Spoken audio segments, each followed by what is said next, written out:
day of the rite of parting. Although the star of the show is fake, we've spent so much time trying to organize it, it would be a real shame not to go there now.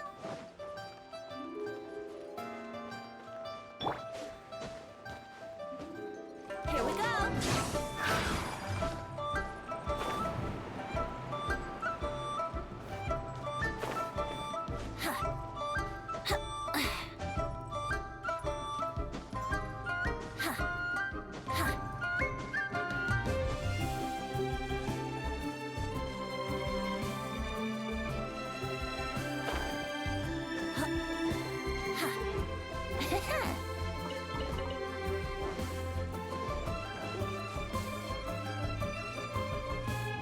Well, since we're going through with this rite of parting, I guess it means that those rumors hit the nail on the head.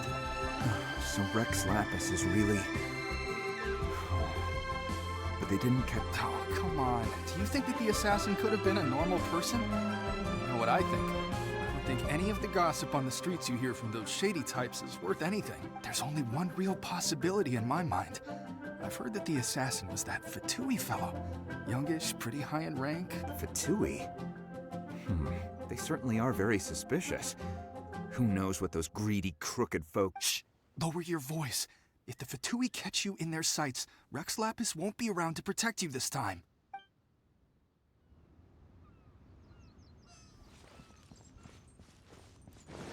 You know that god from the ocean couldn't have just shown up out of nowhere. I mean, it's been 2,000 years since Rex Lapis subdued it. Yes, and to think that this happened right on the heels of the incident with Rex Lapis, too. Say, do you think the person who assassinated our lord and released that evil god might have been one and the same? Now that you mention it, that's very possible. Yes, it's very possible indeed. I mean, it all fits together. That person must have colluded with the evil god to harm Rex Lapis. Oh, that wicked, black-hearted scoundrel. Still, what sort of supernatural prowess must this person possess to be able to do such things? I have never heard of such a person in all my years. Ah, forget it. Guessing's no use to us. Look, the Millilith over there looks like he's about to make an announcement. Let's hear what the Ministry of Civil Affairs has to say first.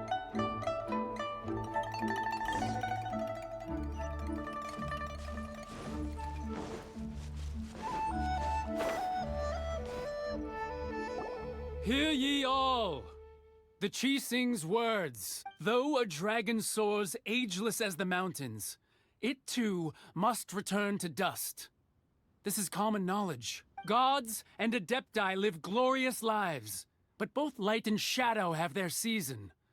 So too must they face divinely appointed trial. Rumors and hearsay abound on the streets that Rex Lapis was murdered. Now, let the truth be revealed. Having been thwarted in his trial, Rex Lapis's soul has recouped the celestial heights. He beseeches the people of Liyue to grieve not and to let not their hearts be saddened, nor are they to believe street-born rumors or indulge in baseless speculation.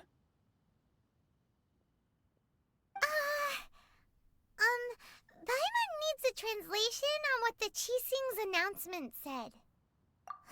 So that's how they're spinning. Something feels off. Why would they suddenly give up looking for the murderer? Not to mention how this excuse sounds like something they just made up. Could the Qixing already have known that Rex Lapis wasn't dead? But Zhongli said that neither they nor the Adepti knew anything. Did Zhongli tell them in secret after his gnosis changed hands? Exactly, right? Ooh, seems like the rite of parting has been going on for a while now. Let's go.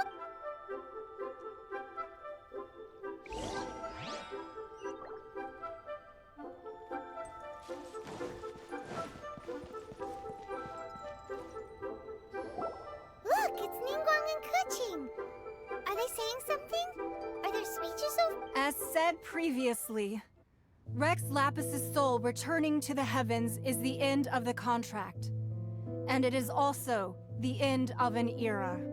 3,700 years of contracts burnt and reduced to ash. We, the people of Liyue, were indeed prosperous. But blinded by our prosperity, We forgot that time can be pitiless. The long, unending dream of our Archon walking among us. Now that we have awoken from our dream, we must learn to say farewell. Will you stand with us as we re-establish our contracts? As we build a new age of prosperity? So concludes the words of Her Eminence the Tianquan. Does Her Eminence the Yuheng have anything to add? Huh? Is she looking this way? Traveler. Yikes! She really is looking our way! Is that the traveler who they say defeated the ancient god? So young. The Liyue Qixing always repay their debts. And as you have heard, our eyes see far and our reach is long. Name your price. You deserve that much. Whoa!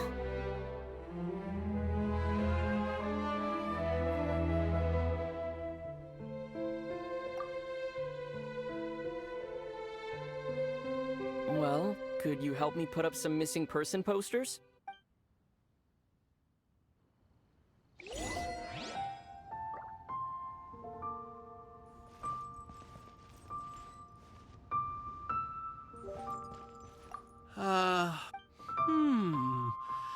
Perhaps mementos for Rex Lapis might be...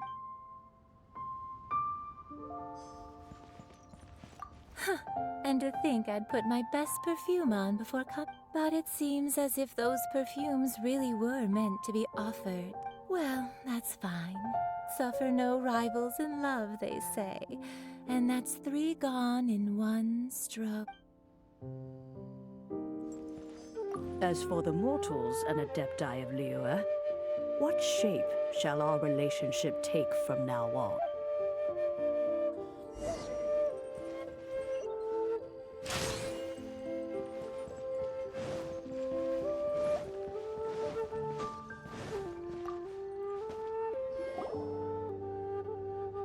Hey, Zhongli!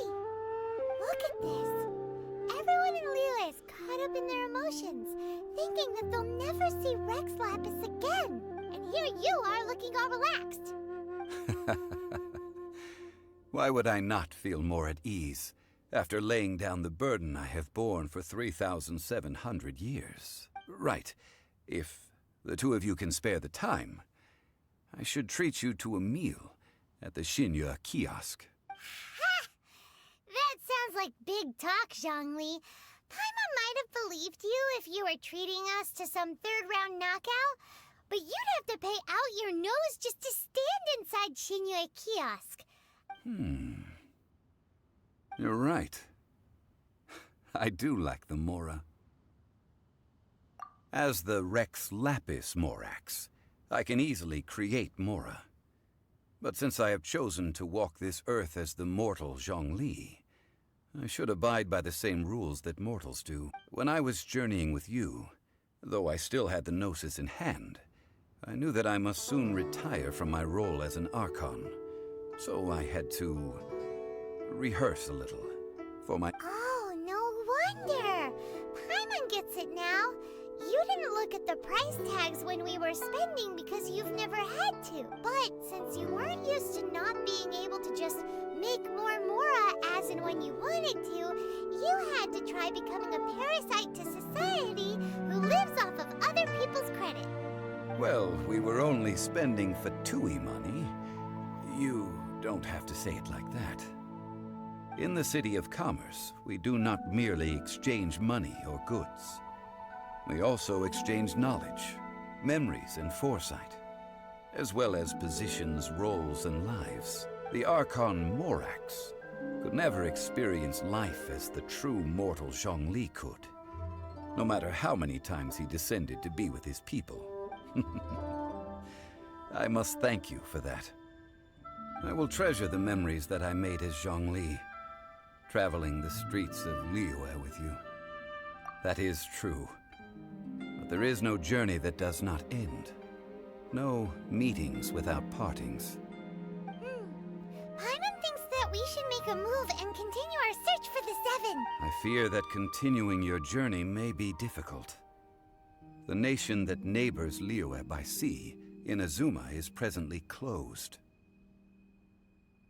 The Electro-Archon Ball. And just as the people of Liyue preferred to call me Rex Lapis, she too goes by another name among locals in Inazuma. Paimon thinks we've heard that one before. Raiden? That is the case. And since Raiden is also the shogun of the Inazuma Bakufu, people call her the Raiden Shogun. That said, though people at the wharf were saying that the situation in Inazuma is very tense, Paimon doesn't remember that always being the case. It wasn't that bad last year. Zhongli, since you're Rex Lapis, shouldn't you know something about what's happening there?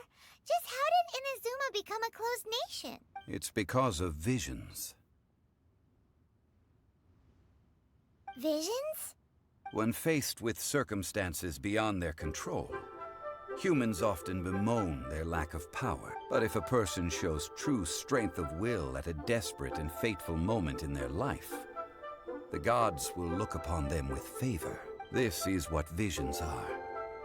Magical foci bestowed upon those who have been acknowledged by the gods. Uh-huh. That's how people in Teyvat see it. But starting from last year, the Raiden Shogun began promulgating the Vision Hunt Decree. Vision Hunt? Yes. It was an order to seize all visions within Inazuma's borders, and to inlay them upon the hands of a statue of the 1,000-armed, 100-eyed god. They want to seize visions. But why? Aren't visions blessings from the gods? I should think that in the Raiden Shogun's eyes, it is precisely because they are divine blessings that they should be under the sole dominion of divinity. Whoa, that's harsh. The Anemo Archon is the god of freedom, and the Geo Archon is the god of contracts. For her part, the Raiden Shogun is the god of eternity. It seems as though she has finally decided to eliminate any unstable elements that could pose a threat to her eternal realm.